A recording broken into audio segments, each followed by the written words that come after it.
Good evening. Welcome again to Biblical Insights with Bob.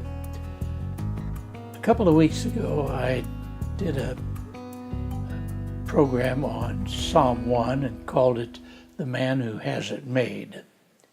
Tonight, I want to look at Psalm 2, which many students and scholars say is a companion psalm. Psalm 1 with individuals, Psalm 2 with countries, with nations. And so I call this one the reign of God's Anointed. So read it with me from my Bible program here. Why are the nations in an uproar? Now, the King James Bible says here, why do the nations rage? I read it that way because I want to come back to that. Why are the nations in an uproar and the people devising a vain thing? The kings of earth take their stand, and the rulers take counsel together against the Lord and his anointed, saying, let us tear the fetters apart and cast away their cords from us. He who sits in the heavens laughs. The Lord scoffs at them. Then he will speak to them in his anger and terrify them in his fury, saying, but as for me, I have installed my king upon Zion, my holy mountain. I will surely tell of the decree of the Lord. He has said to me, you are my son. Today I have begotten you. Ask of me, and I will surely give the nations as your inheritance, and the very ends of the earth as your possession. You shall break them with a rod of iron. You shall shatter them like earthenware. Now therefore, O kings, show discernment. Take warning, O judges of the earth. Worship the Lord with reverence and rejoice with trembling. Do homage to the Son, that he has not become angry, and you perish in the way. For his wrath shall soon be kindled. How blessed are all who take refuge in him. Now there's 12 verses there, and it's called the King's Psalm, or a royal psalm. Now my first impression was to interpret this as a prophetic, as a Messianic psalm, pointing exclusively to the coming Messiah, the King of Kings. Now that might have come about by my recent studies in the Minor Prophets.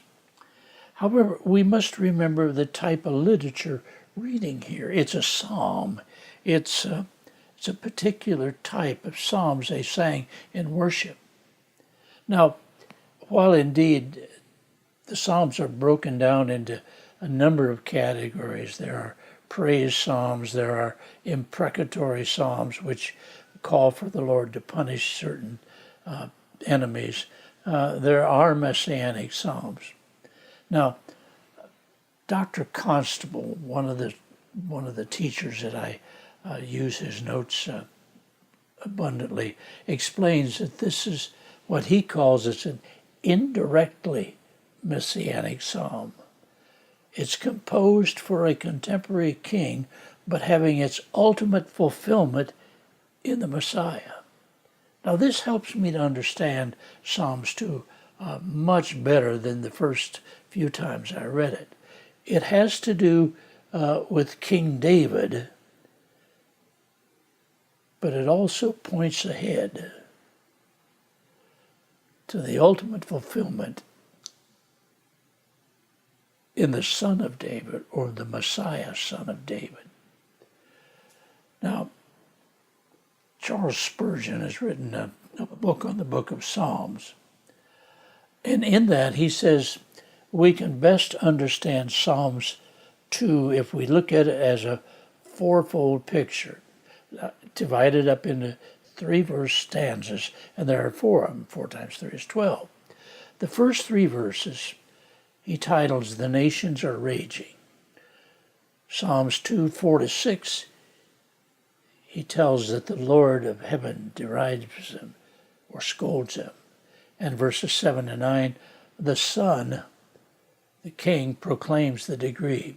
And then finally, the last 3 verses, advice is given to the kings to yield obedience, to pay attention to the Lord's anointings. Now, It's not only suggested by what they read, but it's warranted by the poetic form, which falls into 4 stanzas of 3 verses each. So let's look at them in that way. Let's look first of all at the first 3 verses. Let's go back here and see how that relates again. Why do the nations rage, King James, and the people devise a vain thing? The kings of earth take their stand, and the rulers take counsel together against the Lord and against his anointed, saying, let us tear their fetters apart and cast away their cords from us. Remember that the word nations in the Old Testament generally most often refers to the non-Jewish or the Gentile nations. King James Version often uses the word heathen here, meaning non-Jewish. The word rage, or as I said in the King James, pictures an outward agitation. Often it's related to the surging, the waves of the ocean, which denotes a lot of activity. Now, while this is not primarily prophetic, pointing to the end times, doesn't it fit our culture? Why do the nations rage? Why are they raging against, and the sense here is they're raging against God's kingdom and God's king. So if you look around us today and read the media, certainly it seems to apply to our times today. I like the last phase of verse 1. The peoples are devising a vain thing. It's so easy to pass over that. Why do the nations rage? The people are devising a vain thing. What's the vain thing? Now, in Spurgeon's Treasury of David, he cites several incidents during the Roman Empire that stated they were intent on wiping out the Christians. Now, again, if you study the media and prophecy, you can see that this vain thing we're talking about is still being devised today. But the key word in this phrase, devising a vain thing, here is the word vain, V-A-I-N. Vain means it comes to nothing. It just, it can't amount to anything. Now, verse 2, note that the commotion is not caused by the people, but by their leaders, the kings and the judges. The words against Jehovah and his anointed, note the word anointed there, refer primarily to King David, who was, in fact, the anointed king of Israel. Now, it might well also mention the Messiah, Ben David, the king that was to come. Now, remember, God had made a covenant with David. It's called the Davidic Covenant, telling him that there would always be a king of his line from his line of descendant. There will be a king. He said, now, if Israel departs from me, I may punish him for a while, but there will always be a king. Now, after the Babylonian captivity, that line was stopped. But there's another king from the line of David, the Messiah Ben David, the Messiah, the son of David. Jesus was called the son of David. That's coming, that'll fulfill that. Now, in verse 3, the people said, let us tear their fetters apart and cast away their cords from us. They were talking about some of the things they had to live with. Again, Spurgeon paraphrases this that says, let us be our own gods. We don't want to be governed. We don't want to be ruled by the restrictions there. Let us be our own gods. Does that sound familiar? Isn't that the world we live in today? They want to be our own gods. Now, the second portion, verses 4 to 6, the Lord derides them or scolds them. So let's look at verses 4 to 6. He that sits in heavens laughs, and the Lord scoffs at them. Then he'll speak to them in his anger and terrify them in his fury, saying, But as for me, I have installed my king upon Zion, my holy mountain. Notice Spurgeon calls it the quiet dignity of this omnipotent one, the King of Kings and Lord of Lords, and the contempt that he kind of pours out on these princes and raging people. Now, he didn't go to the effort to rise up and do battle with them. He could have just destroyed them and took them out because he's angry. He knows how absurd, how irrational, how stupid their attempts against him really are. But notice what he does. He laughs at them. He who sits in the heavens laughs. Now, again, that description, he who sits in the heavens, what does it mean? And immediately in my mind it comes back. Jesus taught his disciples and us to pray what we call the Lord's Prayer. It begins with our Father who art in heaven. And whenever I pray that prayer, which is constantly, that means to me that our Father sits on the throne room of the universe. Sits in the heavens means he's in charge of everything, the entire universe. Our Father who sits in the heavens laughs. Now, one example from the Old Testament, the life of Moses. Pharaoh thought that simply by drowning all these babies that were born to the Israelites, he'd found a way to just erase their name from the earth.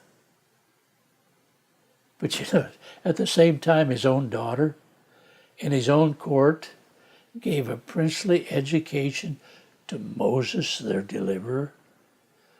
Don't you think God could have laughed? Pharaoh thought he had the answer. He was going to get rid of Israel. But his daughter found baby Moses. He was raised in the palace and delivered his people. He sits in the heavens and laughs. Verse 5 says after God laughs, he speaks. But it's not a joke. It's not humorous. It's derision. It's anger. Note that his speech terrifies them. Again, Spurgeon tells us of 30 different kings that have tried to destroy the Jewish people. And in his book, he itemizes how most of them died terrible deaths. Pharaoh himself probably died in the Red Sea with his army. But he goes on and tells. So after God laughs, he speaks, and then he shows his anger by destroying the ones who are trying to destroy his people. Now, verse 6 seems to be a change, but it really follows this anger of God. God says, I have installed my king upon Zion, my holy mountain.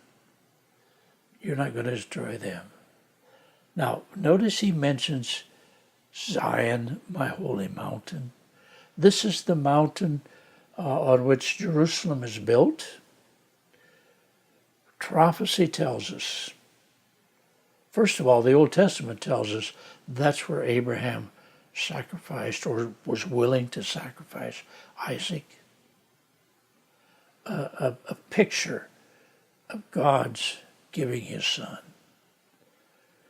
I think in this case, in this immediate application, my king here refers to King David. David had been anointed king, ultimately and prophetically to the son of David. I have installed my king, and you're utterly unable to dethrone him. Jesus Christ is a threefold king. First of all, he's the king of his enemies. Second, he's the king of his people. And thirdly, he's the king of his Father, the Son of his Father. So now let's look at the third set of verses. The Son, or the King, proclaims the decree. Let's read verses 7 through 9. I will surely tell the decree of the Lord. Now, this is the Son, the King, speaking. We need to remember that. I will surely tell of the decree of the Lord. He said to me, you are my Son. Today I have begotten you. Ask of me, and I will surely give the nations as your inheritance, the very ends of the earth as your possession. You shall break them with a rod of iron. You shall shatter them like earthenware. Here we have the king speaking. He quotes God, Adonai, as speaking, as saying, you are my Son. Today I have begotten thee. So let's take a little closer look at that statement. David's reference to the decree declaring God's Son goes back to the Davidic Covenant in 2 Samuel. There the Lord described the relationship he would have with David and the kings that would succeed him as that of a father with a son. This told David his legitimate right to rule over Israel. The figure kind of pictures an affection rather than just a formal relationship. In the ancient world, a king was usually followed by his son on the throne. In Israel, God wanted the kings to regard him as their father. From the giving of the Davidic Covenant onward, the term son was used of one of the Davidic kings, and it became a Messianic title. David saw himself as the object of God's parental love, and expressed that in this son, in this verse, my son. This day I have begotten, not begotten in birth, but begotten as king, anointed him as king, put him on the throne. Now, on that next verse, let me read it. Ask of me, and I will surely give the nations as your inheritance, and the very ends of the earth as your possession. Now, there are two words in there. If you look at the King James Version, let's do that. I want to show you the Authorized Version. Ask of me, and I shall give thee the heathen for thine inheritance, and the uttermost parts of the earth for thy possession. Now, if you noticed, the word thee and for in two places are in parentheses. Now, whenever you find a word in parentheses like that, it means they have been added by translators.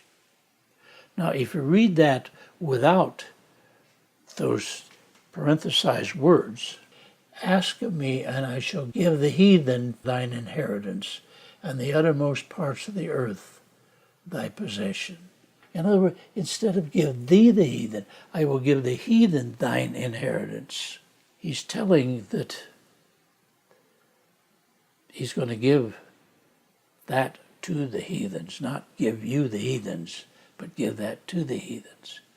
Now, certainly there's a prophetic element here, because the son of David, the Messiah ben David, died on the cross to save the heathens, the pagans, the Gentiles, as well as them.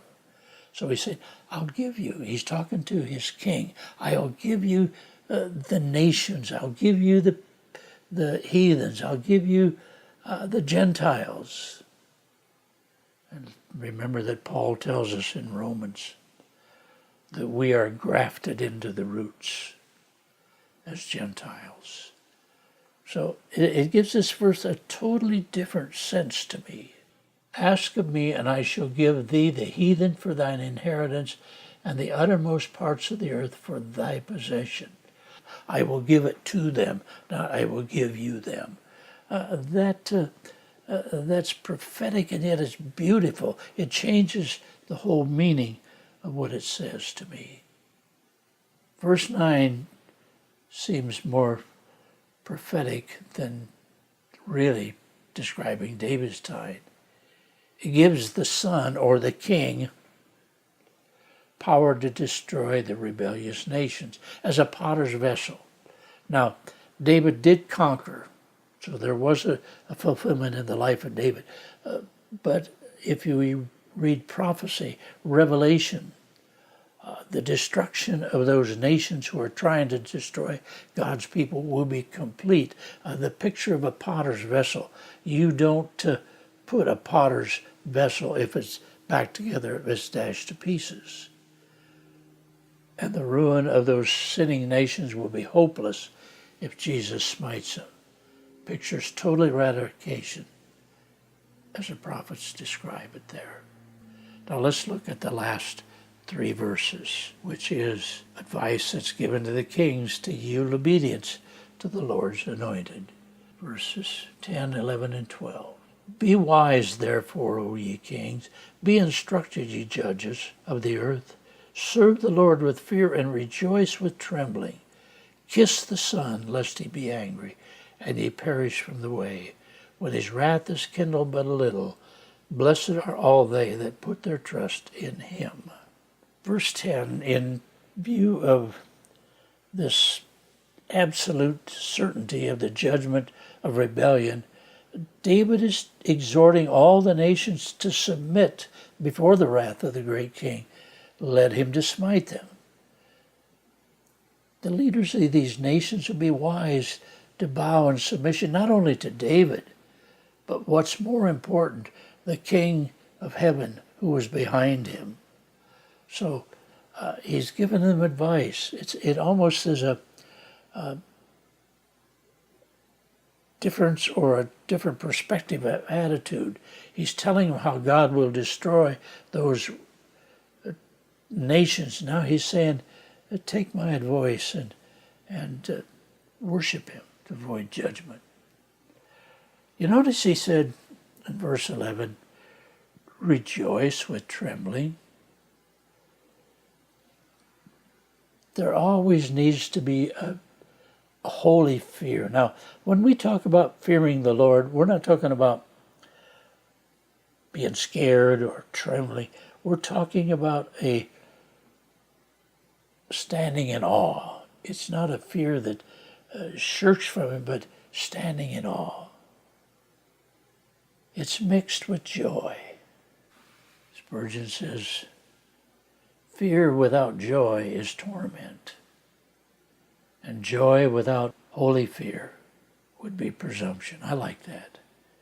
Fear without joy is torment or torture, and joy without holy fear would be presumption. We need to have that trembling, that standing in awe when we serve him. And then finally in verse 12, the one statement that really stands out to me, kiss the Son. Now, what does that describe? Does it mean kiss Jesus? But we're told that kissing the Son is an act of submissive homage to the King. Often in the Old Testament, we find someone kissing the hand of a king. And one commentator even mentioned the custom today, I guess it's still today, kissing the Pope's ring. Kind of pictures the same thing. It's a matter of submission, not a matter of romance or anything like that, but it's a matter of submitting, kissing the ring of the king, bowing in submission. Kiss the Son. So you see the human king and the Son of God, the King of Kings, enjoy a close relationship in this whole psalm. Their wrath and their pleasure are different only in the spheres and the area in which they operate. The last thing I want to mention in looking at Psalms 2 is matching it again with Psalms 1. Now, Psalms 1 begins with a benediction. That is, a blessed is the man statement. Psalms 2 ends with one, so we kind of have bookends on Psalms 1 and 2. And the Psalms 2 ends with, blessed is the man whose trust is in the Lord.